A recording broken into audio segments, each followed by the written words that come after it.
Terima kasih pemirsa, masih di Damai Indonesiaku. Pemirsa, mungkin banyak di antara kita ketika kita menghadapi sebuah cobaan atau tantangan, kita mencari solusi atau jalan keluar yang itu justru melanggar syariat Islam atau melanggar aturan Allah Subhanahu wa taala. Nauzubillah summa nauzubillah. Lantas bagaimanakah kita sebagai umat muslim ketika kita menghadapi sebuah tantangan atau sebuah cobaan? Insya Allah materi ini akan disampaikan oleh guru kita Kiai Haji Syarif Matnaji. Selamat menyaksikan. Bismillahirrahmanirrahim. Assalamualaikum warahmatullahi wabarakatuh. Alhamdulillahi rabbil alamin. Wabihi nasta'in. Allahumma salli wa sallim ala sayyidina Muhammad wa ala ali sayyidina Muhammad. Amma ba'du.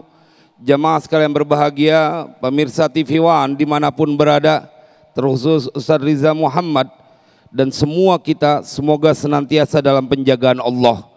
Apalagi di tahun baru ini, mudah-mudahan Allah berikan kita keberlimpahan berkah, banyak duitnya, sehat badannya, urusan rapi semua. Pengen nggak kira-kira begitu? Jadi kalau udah duitnya banyak, mau pajak naik berapa persen juga nggak takut, betul Pak kagak? Kan yang bikin takut naik pajak itu gara-gara duitnya sedikit. Dia yang ampe 300 triliun ngambil duit rakyat aja cuma 6 tahun setengah aman-aman aja. Betul ya? Iya. Apalagi kita di jalan yang benar. Mudah-mudahan Republik ini senantiasa diberikan keberkahan. Tapi ini menjadi sesuatu yang buat banyak orang yang nggak demen ngaji, biasanya sesuatu yang terjadi pada diri dia, kalau udah urusan dunia kekurangan maka jadi panik, betul Pak kagak? Apalagi mau sekolah anak bayaran belum ketemu duitnya, puyeng apa kagak kira-kira?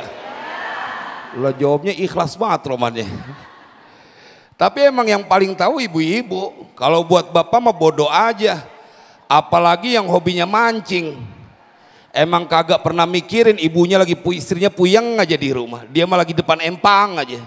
Makanya kalau orang yang demen mancing gak bakal bisa maju, kalau maju kecebur dia. Jemaah, tapi kita diberikan solusi konkret. Al-Quran bercerita tentang seorang yang begitu tangguh. Kita akan temukan ini dalam surat Al-Anbiya. Jadi bukanlah tanpa potret contoh orang yang telah Allah abadikan namanya di dalam Al-Quran. Biar kita tahu, bagi mereka yang sedang kepuyengan urusan finansial, begitu ngaji Damai Indonesiaku, kau tidak pantas meneteskan air mata. Bagi engkau yang sedang dirundung dengan penyakit yang rasanya lama betul sembuhnya, kau tidak pantas berkeluh kesah. Setelah ngaji Damai Indonesiaku, kau akan menjadi orang yang sangat optimis.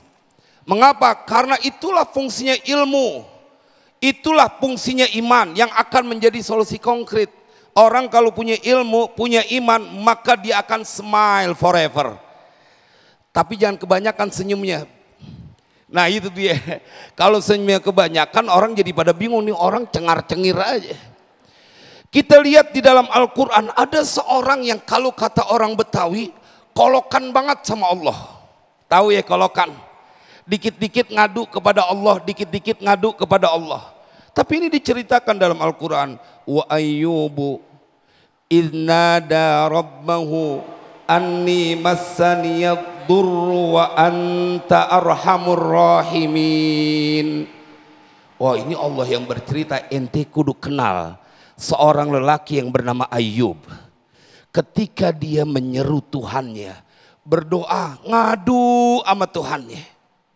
Idnada rabbah, ketika dia tahu jalan keluarnya, kesulitan apapun yang kau punya, mau perubahan harga naik berapa ratus persen pun, mau naik pajak naik apapun, kau tidak akan pernah menjadi orang yang ketakutan karena diajarkan. Ada seorang lelaki yang bernama Ayyub. Sampai ditanya, kenapa dia dinamain Ayyub? Summiya Ayyub li'annahu aba ilallahi fi kulli halin. Lelaki ini bernama Ayyub karena ini orang kerjaannya setiap saat dalam keadaan apapun aba ilallah, dia kembali kepada Allah fi kulli hal, pada setiap keadaan. Cuman kan kebanyakan kita udah ngaji karena itu perlu diimbangi ilmu dengan iman. Karena ada orang punya ilmu, tahu Allah yang maha kaya, tahu Allah yang ngatur segala, tahu Allah yang maha kuasa. Tapi kalau dia dalam urusan nggak buru-buru datang kepada Allah, apalagi dia kemudian ditawarin sama manusia memberikan pertolongan, itu lagi susah kebayang langsung yang menjanjikan pertolongan. Betul apa kagak? Bu, saya kasih contoh. Nih ibu punya abang kaya betul, duitnya banyak, kontrakannya banyak, rumahnya banyak. Kemudian ngomong abangnya, Neng, kalau lu lagi susah, lagi kagak ada duit, lu jangan pakai berantem ya sama laki lu. Laki lu boleh jadi nggak punya duit, kan ada gua abang lu. Lu tinggal ngomong. Kira-kira Gira nggak punya abang kayak begitu? Ada nggak abang kayak begitu? Kagak ada. Ini abangnya emang nggak punya perasaan, nggak punya kepedulian. Pada saat kita lagi susah, kebayang nggak sama omongan abang kita? Kebayang.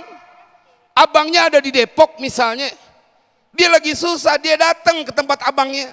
Bang, kita datang. Iya Neng, ini lagi mau bayaran sekolah, anak kagak punya duit ini buat bayarannya. Kata abangnya, iya terus, ya tolongin bang, kan abang pernah ngomong. Kan gue cuma nyuruh lu datang ke rumah gue kagak bilang pengen nolongin lu. Betul apa kagak? Tapi dia begitu berbaik sangka. Saat bersamaan Allah undang umat Nabi Muhammad, kau tidak boleh menjadi orang yang ketakutan. Kau punya ilmu dan melihat bagaimana Allah telah menata semesta raya ini. Kau punya iman, kau melaksanakan sholat, kau melaksanakan puasa, bayar zakat, percaya dengan apa yang ada dalam Al-Quran. Dan ini ada dalam surat Al-Anbiya, seorang hambaku yang bernama Ayyub. Idnada Rabbahu anni massaniyadurru wa anta arhamur rahimin. Ya Allah, telah menimpa kepadaku petaka yang engkau berikan dan engkau adalah maha penyayang dari seluruh yang menyayangi. Wa anta arhamur rahimin. Ente punya suami katanya sayang, nggak seujung kuku dengan sayangnya Allah kepada hambanya. Ente punya pimpinan di kantor yang katanya suka membantu, nggak seujung kuku dengan kasih sayang Allah kepada hambanya. Dan perlu waktu untuk bertemu dengan mereka. Tetapi Allah menantikan, ini fungsinya ilmu dan iman. Setelah engkau tahu tayakon, ini yang dilakukan oleh Nabi Ayyub alaihissalam. Jemaah, apa yang terjadi? Fastajabna lahu fakashafna ma bihi wa atainahu ahlahu wa mithlahum ma'hum rahmatan min indina wa dzikra lil abidin. Begitu ayat lanjutannya. Maka kemudian kami kabulkan doa permintaan daripada Ayyub alaihissalam. Jemaah, kalau kita lihat dalam tafsirnya, kenapa kemudian dia datang kepada Allah? Karena memang bukan cuma kesusahan dalam urusan finansial, tapi berbagai lini terjadi pada Nabi Ayyub. Tapi dia tetap berdiri di atas kakinya dan tidak sekalipun tergoyahkan. Karena beliau dalam tafsir ini disampaikan, Ya Rabb, nalani fil badani ad-durru wa fi ahli wa fi mali. Telah datang kepadaku petaka pada urusan badanku, penyakit, pada urusan hartaku, habis dia punya harta, pada urusan keluargaku, meninggal dia semua, punya keluarga meninggal. Jamaah, tetapi tidak membuat dia menjadi kecil hati. Kenapa? Karena dia tahu yang dia sembah adalah dia yang mampu melakukan segalanya.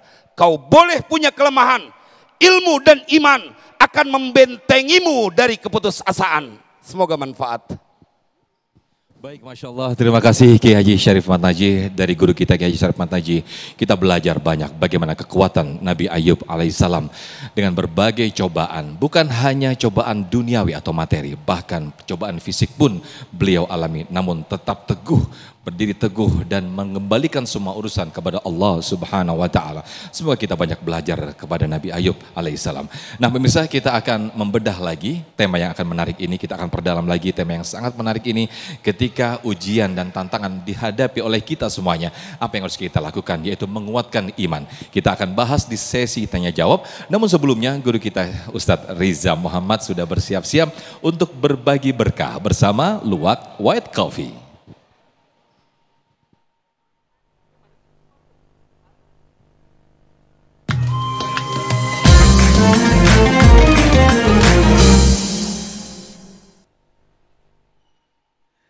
Pemirsa Damai Indonesiaku, Masya Allah, setiap orang punya ujian, betul.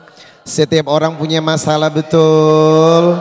Tapi ingat, Al-Quran memberikan sebuah solusi. Wa may yattaqillah yaj'al lahu makhraja wa yarzuqhu min haitsu la yahtasib, yang disebut ayat 1000 dinar. Nah, di balik materi yang sangat menarik untuk kali ini, seperti biasa, alhamdulillah kali ini saya akan berbagi berkah bersama Luwak White Coffee untuk mendapatkan hadiah 1 juta rupiah. Allahu Akbar. Caranya gampang, barang siapa yang bisa menjawab pertanyaan saya dan dia angkat tangan dan jawabannya benar, maka berhak untuk mendapatkan 1 juta rupiah dari Luwak White Coffee. Tapi jangan lupa dipotong pajak. Sudah siap? Ayo, pertanyaannya adalah, tadi saya membaca ayat 1000 dinar. Wa may yattaqillah yaj'al lahu makhraja wa yarzuqhu min haitsu la yahtasib. Ini adalah ayat yang terdapat pada surat dan ayat berapa? Kok yang angkat tangan dikit sih? 1, 2, 3. Saya pilih yang paling depan aja deh. Karena paling tampak glowing kayaknya. Silakan Mbak. Masya Allah. Boleh berdiri di samping saya. Ya, dengan Mbak siapa namanya? Nama saya Kholisoh. Siapa? Kholisoh. Kholisoh. Iya. Masya Allah. Kholisoh. Baik Mbak Kholisoh. Tadi saya sudah membacakan ayatnya, sekarang langsung jawab aja. Kalau benar 1 juta rupiah, jangan lupa dipotong pajak. Di ayat yang saya baca itu merupakan surat apa dan ayat yang keberapa? Surat At-Talaq ayat 2 dan 3. Takbir! Masya Allah, benar sekali jawabannya. 1 juta rupiah dari Luwak White Coffee Mbak. Alhamdulillah, jangan lupa dipotong pajak ya. Pemirsa Damai Indonesiaku, jangan kemana-mana. Saya akan kembali setelah yang satu ini.